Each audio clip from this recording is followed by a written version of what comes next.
This is CGTN, China Global Television Network. With over half a century of ties to China and more than 100 visits, he has witnessed the remarkable transformations in China. He pays tribute to the hard work and intelligence of the Chinese people, advocates for harmony and diversity while opposing the creation of disputes and divisions.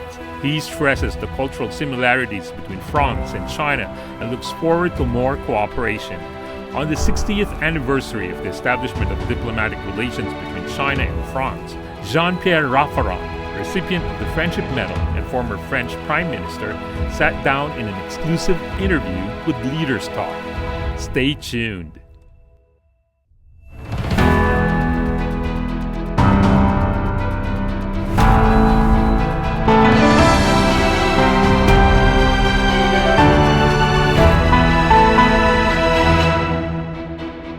Hello and welcome to Leaders Talk, where we meet leaders, thinkers, and trailblazers. I'm He Yanke.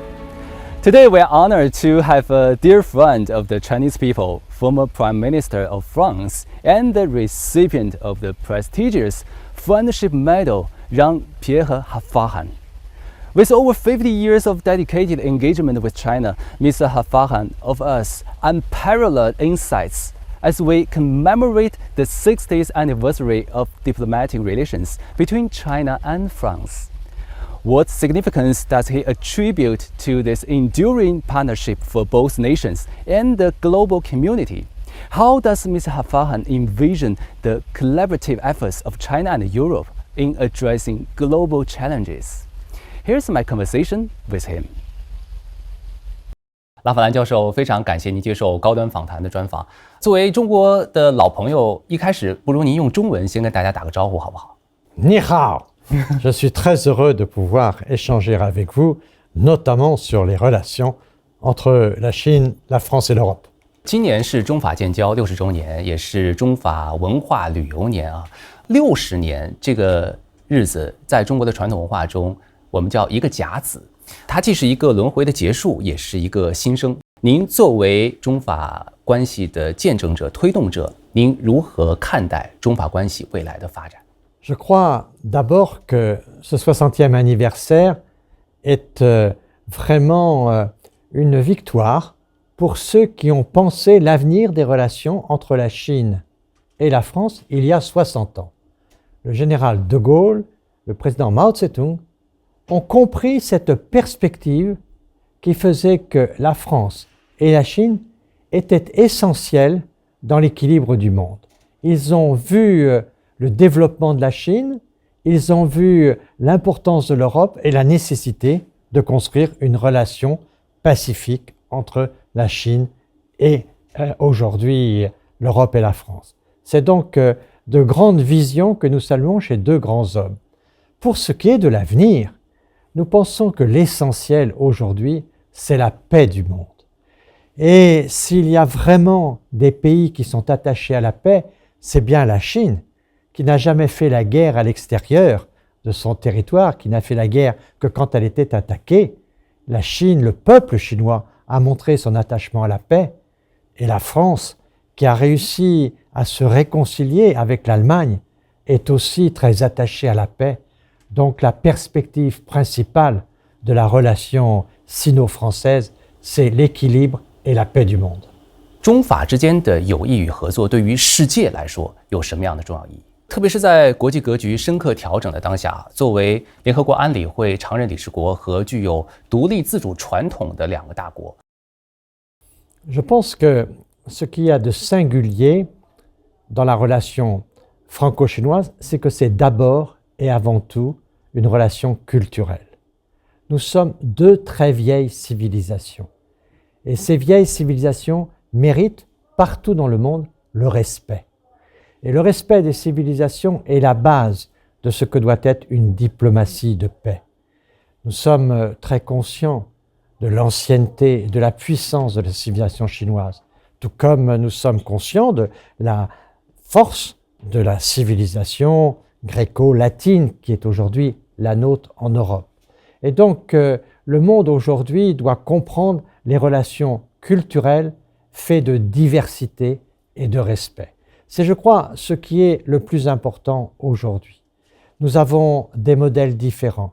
Chacun conduit avec souveraineté ses propres politiques. Dans l'ensemble du monde, le respect de la diversité, pour que le monde reconnaisse ses différences, mais assume ses volontés de vivre ensemble.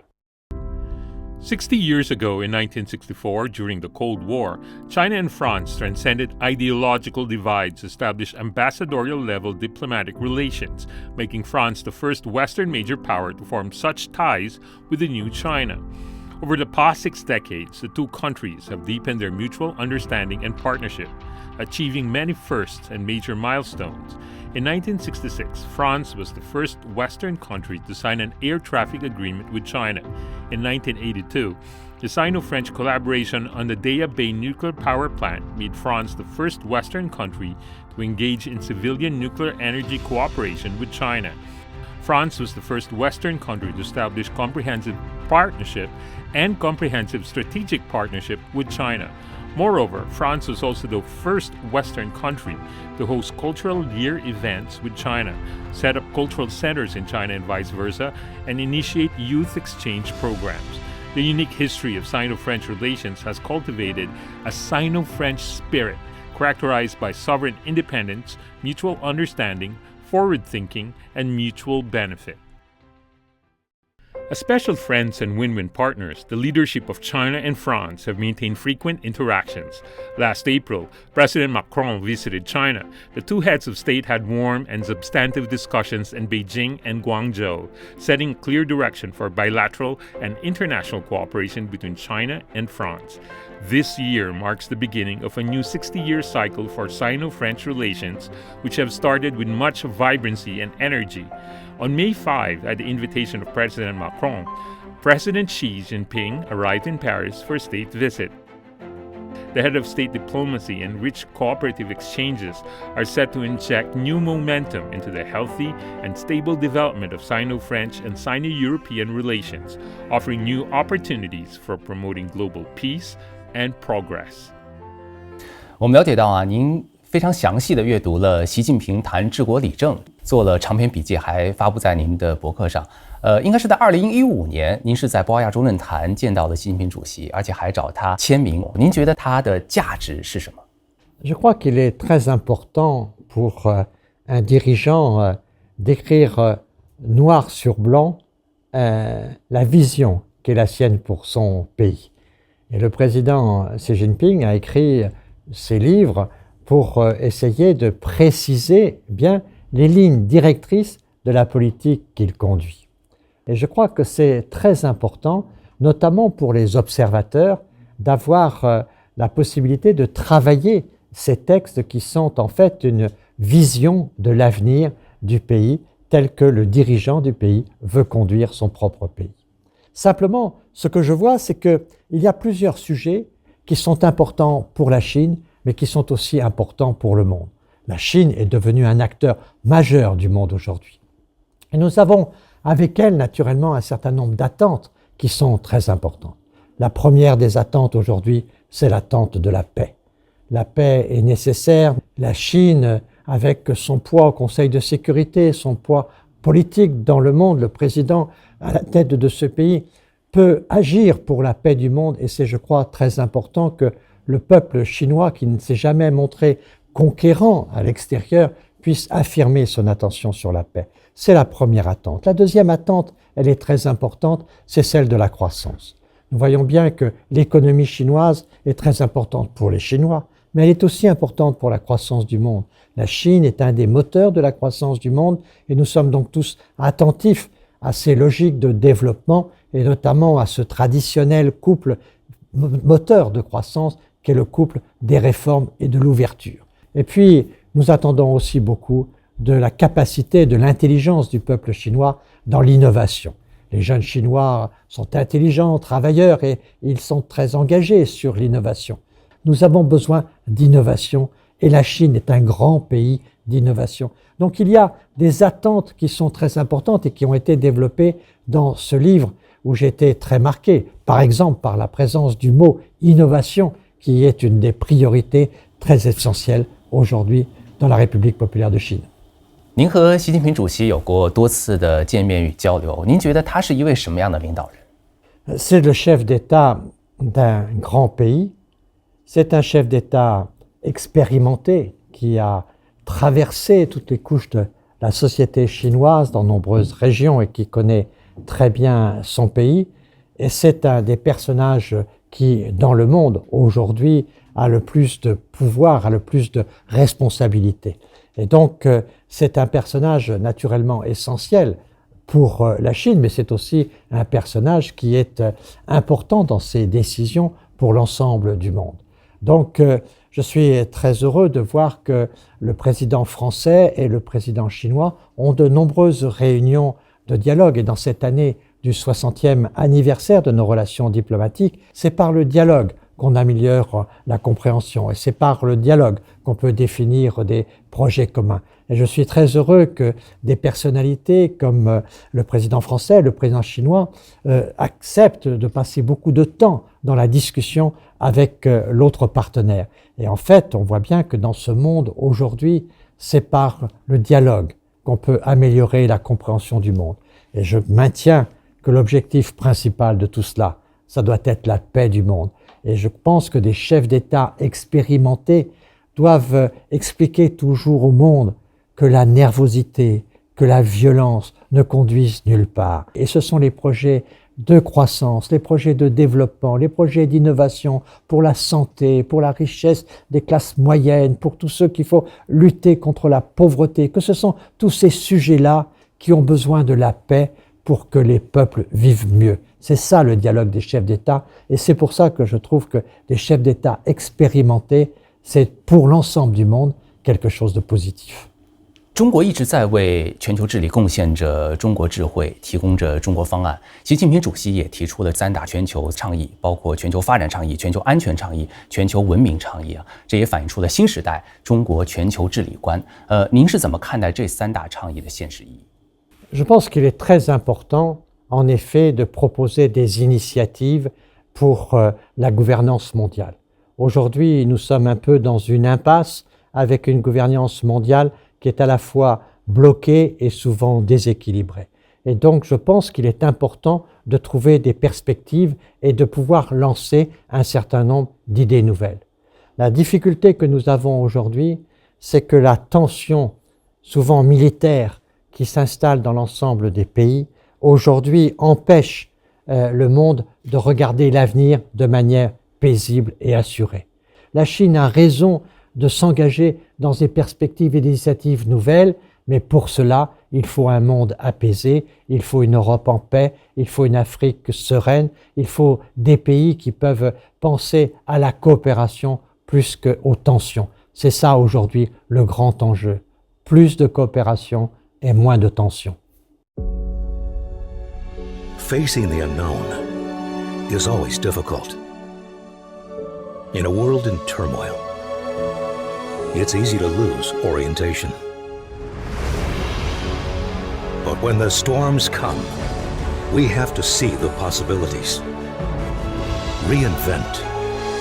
Find new opportunities. Discover a path forward. CGTN. See the difference.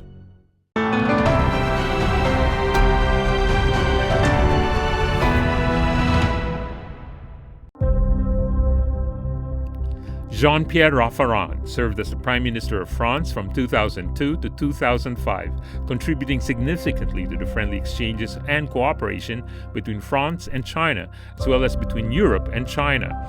In 1976, Raffarin visited the Chinese mainland with a delegation of young French politicians. He traveled to Harbin in the north and Guangzhou in the south. This journey sparked his passion for Chinese cuisine and culture, marking the beginning of his lifelong connection with China. Since then, he has visited China over 100 times. Through decades of frequent visits, Raffarin has developed a deep appreciation for China's transformative development, often saying he has witnessed China's remarkable change firsthand. In 2019, on the eve of the 70th anniversary of the founding of the People's Republic of China, Raffarin was awarded the Friendship Medal by China.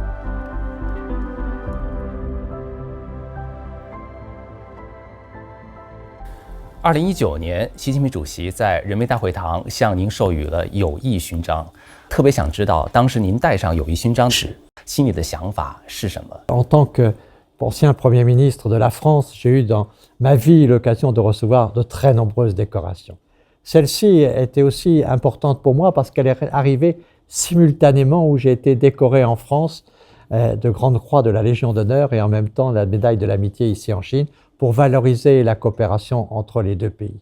Au fond, je crois que ce qui est important, c'est de faire l'effort de comprendre un pays. C'est très difficile de comprendre nos civilisations, nos langues, nos histoires qui sont très différentes. On a entretenu des relations, mais au fond, on découvre en permanence la Chine.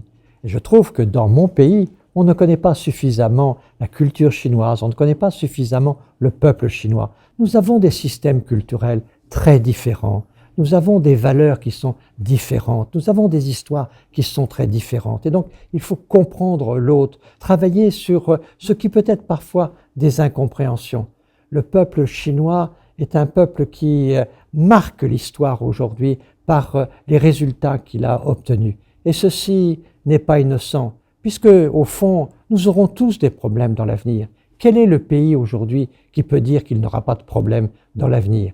Mais il y a dans le peuple chinois une énergie historique, une intelligence importante qui fait qu'on peut se dire que de toute façon, parmi les acteurs de l'histoire à venir, le peuple chinois jouera un rôle très important. Et je souhaite que les jeunes Français aient conscience de ce que peut apporter le peuple chinois au monde entier. Il faut pouvoir discuter avec lui, mais pour discuter de manière positive, il faut mieux se connaître.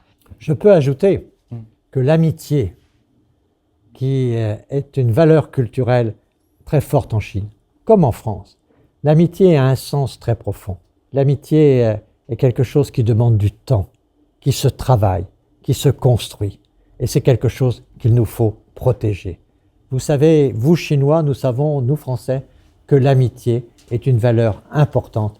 C'est un petit trésor qu'il faut protéger. 在准备今天对您的采访之前呢，我也特意读了一本书，就是这本，中国的启示哈。这本书是您和夫人一起撰写的，这封面应该是您和夫人在长城上拍的。书里面主要是写到了两位对于中国的一些观察和感受以及认知。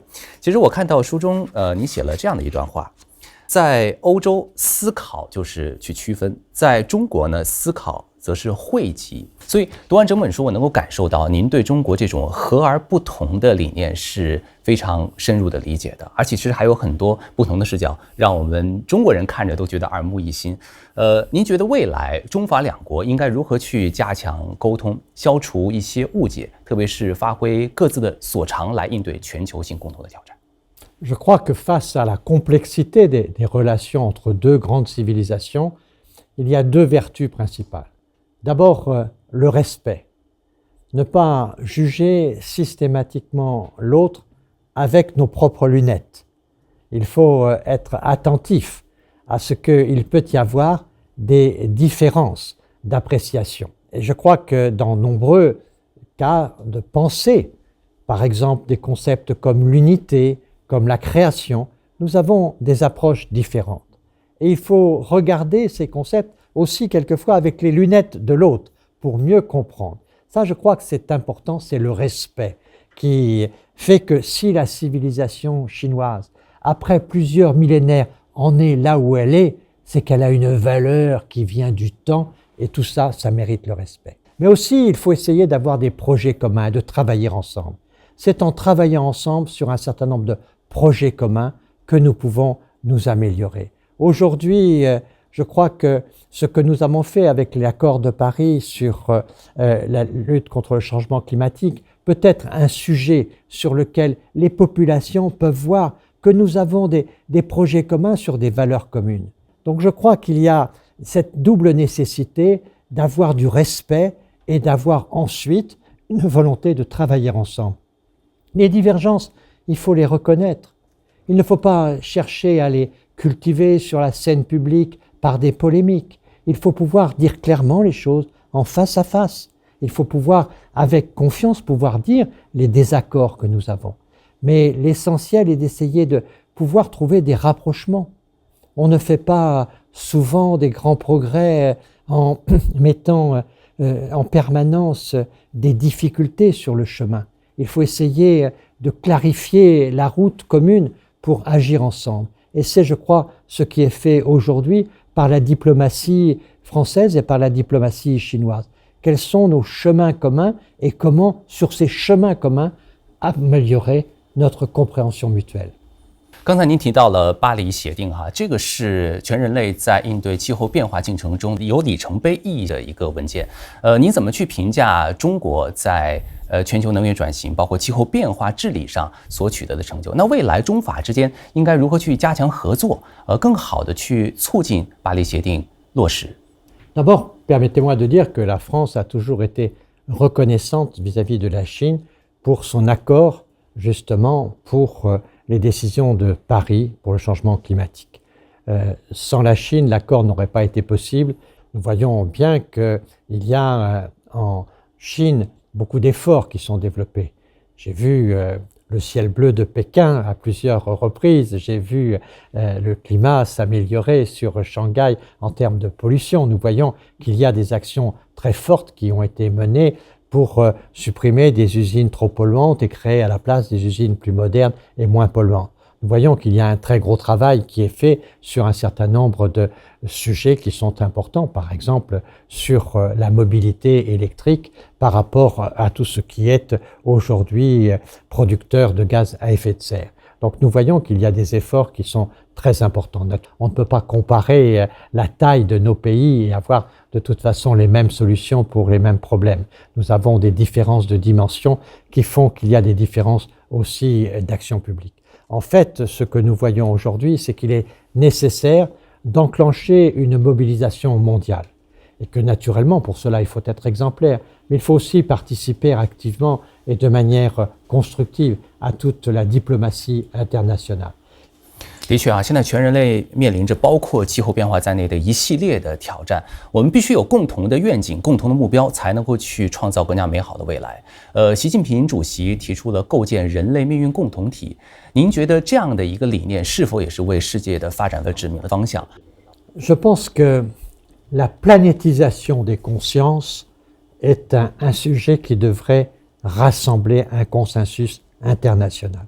Et cette planétisation des consciences aujourd'hui peut être le levier pour inventer un nouveau multilatéralisme qui fait vraiment de la défense de l'humanité par la protection de la planète la stratégie essentielle de la gouvernance mondiale. 我们回顾过去这些年中国的发展，您觉得中国的发展是在您的预期之内，还是有哪些发展在您的预期之外？对于中国式现代化，您又有什么样的更多的预判？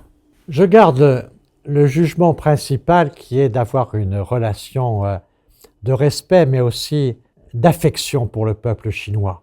Nous sommes des peuples sensibles. Si on ne connaît pas bien la situation, on a l'impression qu'on est très différents, des cultures très différentes, des langues très difficiles à apprendre, des langues très différentes. Mais quand on regarde bien la vie des peuples, quand on regarde les yeux, quand on regarde le comportement, on voit que nous sommes deux peuples sensibles et nous nous comprenons. Nous sommes des peuples de culture. Pour ce qui est des changements en Chine, je prendrai qu'un seul exemple, le nombre de plaques vertes qui circulent dans les rues des villes de Chine. On voit que toute cette véhicule, je suis retourné dans une grande ville chinoise il n'y a pas très longtemps et ce qui m'a frappé, c'est le silence de la ville. Quand les voitures électriques sont majoritaires, la ville fait beaucoup moins de bruit. Et j'ai senti un changement en sentant que la ville devenait plus silencieuse parce qu'il y avait des plaques vertes partout sur la route et dans toutes les rues. 2020年的时候，您又出版了一本有关中国的书，叫做《辩证看中国》哈，谈了很多您对中国最新的观察。但是我也注意到这本书呢有一个副标题叫做“为了欧洲的觉醒”，所以很奇怪，为什么一本关于中国的书会起一个这样关于欧洲的副标题？ Je pense que l'Europe doit se renforcer puisque nous sommes dans un monde où ce sont les puissances des États qui aujourd'hui caractérisent la situation internationale. Et tout ceci avec des volontés qui sont quelquefois qu'il n'est pas facile de rassembler. Et donc nous voyons bien que nous avons besoin dans ce contexte-là de force d'équilibre. Je pense qu'il y a un rôle à jouer pour l'Europe qui est d'être une force d'équilibre. Il y a les États-Unis d'un côté, il y a la Chine de l'autre, il y a le G7, il y a les BRICS. L'Europe est un espace qui doit être un espace de souveraineté, un espace d'indépendance, un espace qui peut compter dans la situation du monde. Je crois que, tout comme la Chine, l'Europe est un facteur qui peut équilibrer le monde. 您曾经做过一个比喻，面对国际格局的深刻改变啊，欧洲如果继续沉睡的话，就会像是两个乒乓球拍之间的乒乓球被打来打去。我相信欧洲不想当乒乓球，是不是欧洲也在担心自己不在餐桌上，而是在菜单上？ L'Europe a une grande puissance, notamment dans la relation franco-allemande. Il y a à la fois une puissance industrielle, une puissance politique, il y a des relations qui sont aujourd'hui, malgré toutes les difficultés quotidiennes, nous voyons qu'il y a une grande capacité de l'Europe à se rassembler. Nous voulons suivre, 60 ans après, la ligne du général de Gaulle. La politique étrangère de l'Europe, c'est la capacité de parler à tout le monde en défendant les intérêts de l'Europe, mais le tout en cherchant une vision mondiale à la fois de paix, mais aussi de prospérité. 拉弗兰先生，非常感谢您接受我们的采访 ，Maxi。谢谢。